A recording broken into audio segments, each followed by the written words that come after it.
Queensland's Premier has hit the lockdown button again, thrusting Greater Brisbane into another snap lockdown.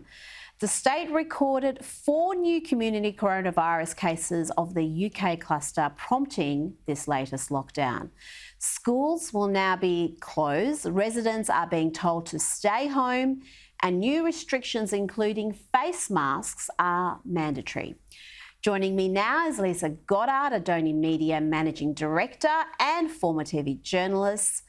Leisa, great to speak with you. The Premier says the lockdown was a protective measure. Hello, what's your take on it? Do you think it's a knee-jerk reaction or a measure that's sensible and it's going to curb the virus? Look, I think everybody in Queensland, particularly around Brisbane, we've all been holding our breath all weekend. We were almost to the point of, being blue, waiting to see what the outcome of this was going to be. I think we all suspected that there would be an announcement of a lockdown. And of course, this morning, everyone's phones went crazy as the word was spread around that, yep, here we go. Within not too long a time, we will all 2.5 million people be in lockdown, and the borders around the country, you can almost hear them bang, bang, bang, bang as they closed us. West Australia, another hard border to Queensland in its entirety. Look, Gladys Berejiklian has taken a fairly sensible approach, and she said if you've been in Brisbane during the risk period, well, then you have to respect the quarantine and isolate.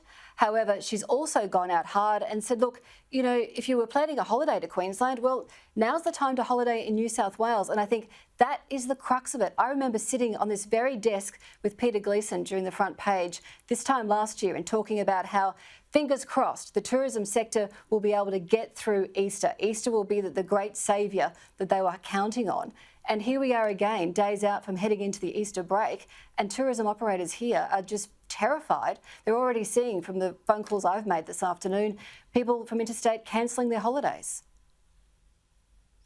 Oh, absolutely. And let's not forget, Queensland was quick to close its borders to other states. So I guess they're returning the favour, Victoria included. And this is just going to be devastating for that tourism sector, which has had such a rough time. And really, can you blame people, Leisa, for not planning to go interstate when they can get caught up willy-nilly in these border closures and have to isolate when they get home, or even be stranded interstate and not be able to return home? It's a big investment to pay for flights and accommodation interstate. And if you've got no guarantee that you'll actually be able to take the trip or return home, it's a bit of a disincentive. Yeah.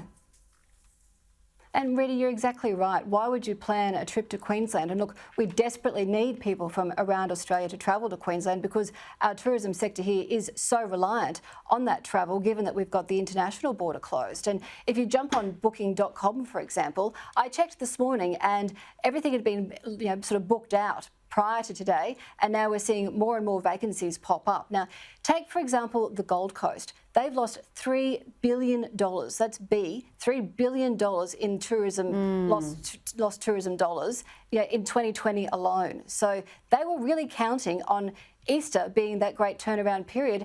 And given that we're being told that masks should be worn across Queensland, not just here in Greater Brisbane, where we're the hotspot and locked down, tourism operators must be that's overkill. That's overkill. I mean, can you imagine walking on a beach in Port Douglas and you're wearing a mask? I mean, really? But that's the level of hysteria we still have in this country. Now, JobKeeper payments aren't ending today. A big chunk of businesses in Queensland relied on it. Do you think the state government should now step in and support businesses that they've shut down and give them some form of JobKeeper assistance? Well, there was a really good argument put this afternoon from the Hoteliers Association. So they said, if you just look at Greater Brisbane alone, there are around 700 venues that tonight will be closed. That's it. Unless they can do some form of takeaway, their business is now shut for the next 3 days. And you're talking about 4,500 workers who now don't know what they're going to do for the next 3 days.